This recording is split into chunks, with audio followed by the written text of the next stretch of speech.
Paano nga ba maging isang virtual assistant? Paano nga ba mag-umpisa ng work from home journey or career? So this is the question that I'm going to answer in this video because this is the most common question I received sa mga videos na ina-upload natin dito sa ating YouTube channel. A lot of you were asking how to be a virtual assistant. So I'm going to share the information and ideas that I have based on my personal experience. So the tips that I'm going to share with you guys might not work for everyone, but it may work to other people. And I hope na isa ka doon sa mga matutulungan ng video na to. So first thing that we will define is virtual assistant. Ano nga ba ang isang virtual assistant? So virtual assistant is a person working from home to help their clients with their businesses. So iba't ibang klase. There are different kinds of virtual assistants and there are many kinds of clients out there na galing din sa iba't ibang industries. That's why it's very important na alam natin kung ano yung pinapasok natin. So the first thing that I'm going to advise you guys is do your research first. Research on the different kinds of virtual assistants.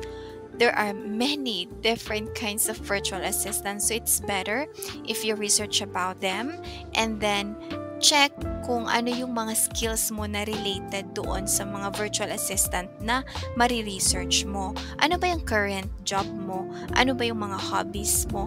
Ano ba yung mga ine-enjoy mong ginagawa na kahit hindi siya for your work? Pero kunyari gustong-gusto mo lang mag-edit ng videos, gustong-gusto mong mag-create ng content for social media platforms, mahilig kang mag-create ng content for TikTok, Instagram, Facebook Reels, mga ganun kasi usong-uso na yung mga yon. Skills yan.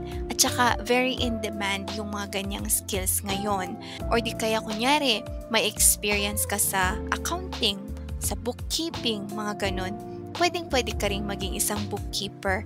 Marunong kang mag-arrange ng schedules, marunong kang mag-arrange ng email, mag-manage ng email, ganon, email accounts, marunong ka sa mga spreadsheets, marunong ka sa mga Microsoft Word, Microsoft Excel, mga ganyan. Pwedeng-pwede mong gamitin yung mga skills na yan para umpisahan mo yung home-based journey or career mo or yung career mo bilang isang virtual assistant. So, the first thing that you have to do is research and then i-relate mo yung mariresearch mo dun sa sarili mo, sa skills mo again or sa current job mo. Ano ba yung mga current tasks mo? And then, kung alam mo na kung ano yung i-focus mo kasi syempre nakapag-research ka na, 'di ba? Tas alam mo na magaling ka sa ganitong task or ganito yung gustong-gusto mo or kayang-kaya mong ginagawa. So alam mo na kung ano yung i-focus mo. Do a deeper research about that. So research more about that kind of virtual assistant. Makikita mo yung specific na mga skills, qualifications, and mga tools na ginagamit nila sa ganyang trabaho. So kunyari yung mga tools na na-research mo, meron kang konting ideas about them or kahit na wala kang ideas about them, please do your research and then manood ka ng mga YouTube tutorials. There are a lot of free videos that are very helpful. A lot of generous people are sharing their skills and knowledge about those tools or about the information na makakatulong sa iyo para maumpisahan mo nga yung journey mo to be a virtual assistant. Tapos, pagka na-research mo na yung mga yun, especially sa mga tools, try to practice. Sa mga tools na ginagamit, meron yung mga paid subscription, kailangan mong magbayad, pero merong mga alternatives na free at saka meron din mga nag-o-offer ng free trial. So, pwede mong i-take advantage yon. Mag-free trial tayo. Siguro sa mga 1 month free trial, madami ka nang matututunan doon, 'di ba? Madami ka nang mapapractice gamit yung free trial na yon para lang ma-practice mo yung mga tools. Para kapag nag-apply ka, pwedeng-pwede mong sabihin na I know how to use these tools. Kasi a lot of clients and a lot of companies are asking that question. What virtual assistant tools or online tools can you use that might be helpful for your job as a virtual assistant? And then, kunyari, nakapag-research ka na, nakapag-practice ka na. Tapos, gusto mo ng certificate kasi wala ka pang experience, gusto mo lang parang madagdagan yung chance mo to get a client, so pwede kang mag-enroll sa mga paid courses na nag-offer ng mga certificate. Hindi naman kailangan na yung mga mamahalin na courses yung piliin mo. Pwede yung mga murang courses lang online para lang makakuha ng certificate. Pero meron ding mga helpful courses na kahit na mura sila pero meron ka talagang matututunan. And then kunyari nakakuha ka na ng certificate, 'di ba? Alam mo na kung ano yung ifo-focus mo, alam mo na yung mga skills mo, tas may idea ka na sa mga tools. Now, ang gawin mo, you decide kung ano yung gagawin mo to find a client. So first choice or first option is to look for a client independently. Pwede kang maghanap ng clients online sa Upwork, sa FreeUp, onlinejobs.ph, sa Facebook. Merong mga nagpo-post online sa mga platforms na yan. But you have to be very careful because hindi lahat ng job posts or job ads na makikita mo online are legit. Meron yung mga scam or meron yung mga nagtitrip-trip lang or di kaya meron yung mga magpapagawa ng work pero hindi ka naman babayaran. So you have to be careful as well. Do your research, know more about the company, and then, of course, once you attend the interviews, makikita mo naman kung legit ba sila or hindi. Masisense mo. And then, kung kayang-kaya mong maghanap ng clients on your own, that's very good. I tried that before and it worked naman. Kaya lang, yung problema sa akin before was I didn't know what I wanted. Gusto ko maging virtual assistant pero general. Napaka-generic. Hindi ko alam kung ano i-focus ko. Basta ang alam ko, meron akong experience sa customer service. Meron akong experience sa pagtitake ng calls. So sabi ko, maghahanap ako ng work na related dun sa experience ko. Pero gusto ko maging virtual assistant. Ganun lang. So, napaka-generic. Alam ko din naman ng yung mga admin tasks, sabi ko.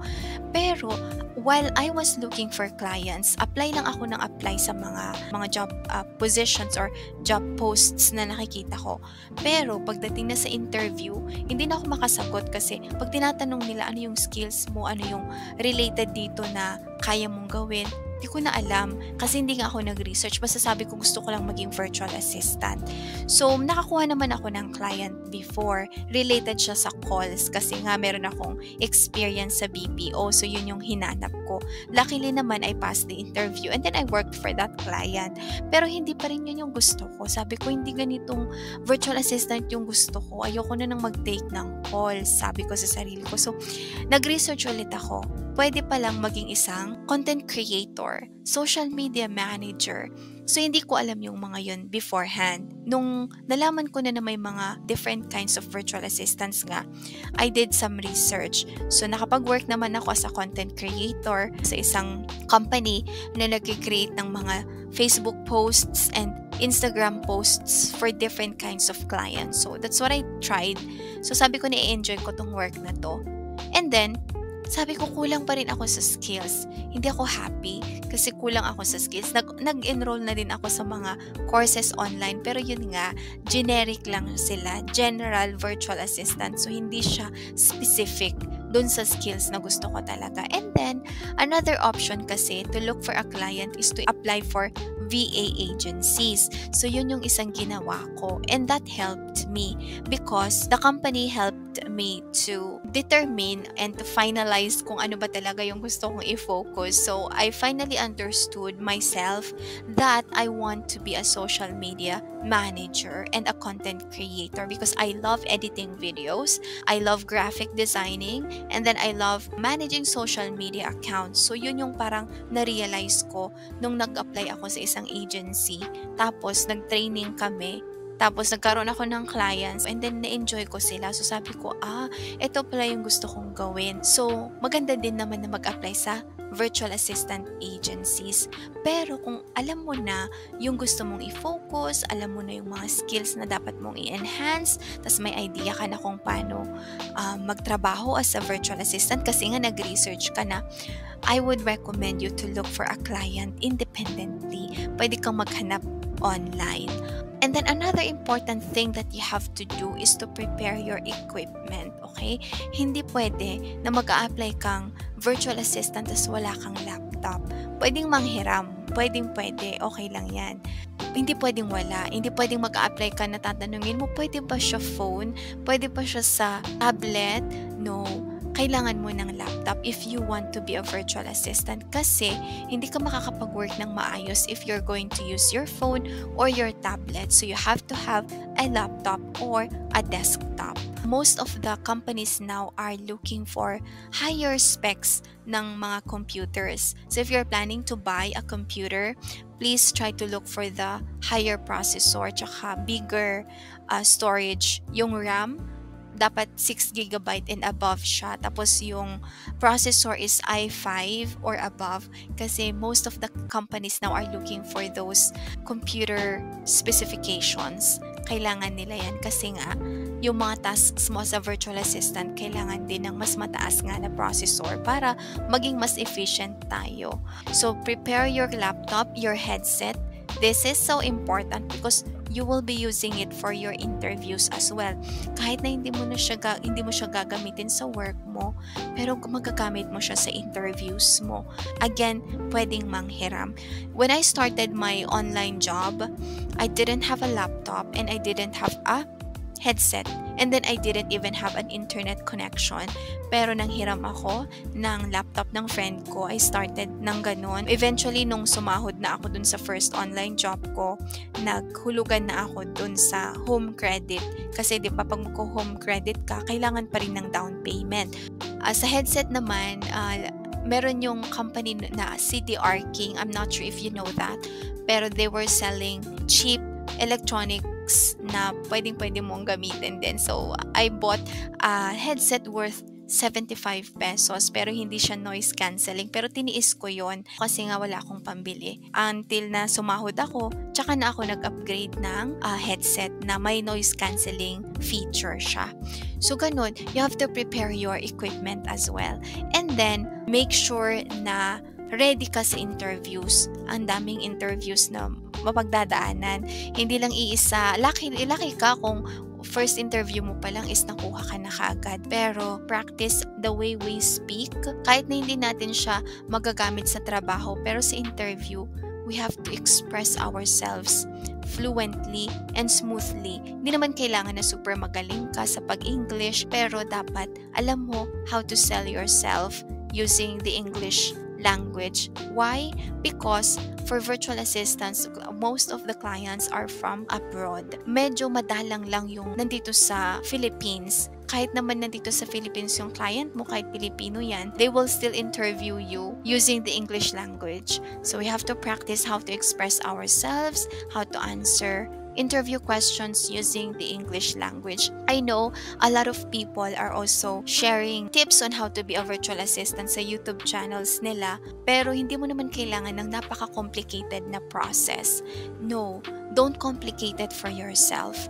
So pag meron kang skills na alam mo na magaling ka, again, i-check mo kung ano yung pwedeng kind ng virtual assistant na i-fit mo doon sa skills mo na meron ka ngayon. You don't have to be an expert. A lot of companies are hiring people with no related experience or with no virtual assistant experience, mga beginners. But of course, you have to have ideas kung ano yung mga ginagawa at ginagamit ng mga VAs para sa interview.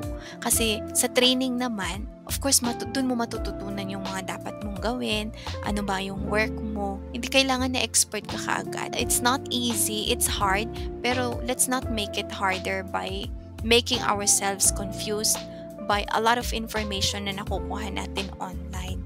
So, yun lang yung mga tips ko na based on my experience kasi na-try ko naman na mag-enroll sa online courses, paid courses, na-try ko din naman na maghanap ng client independently, tsaka mag-apply sa mga agencies, and I had clients from both. I know it won't be easy, lalo na sa atin na nag-start pa lang, pero we can, okay? So, lahat naman tayo nag-uumpisa sa walang experience. Tapos, eventually, magagamit mo na din yung experience mo to level up your skills and to have more clients and to have a higher salary. Thank you very much for watching. I hope this video helps and sana may natutunan po tayo. I hope to see you in our next video. Have a nice day. Bye!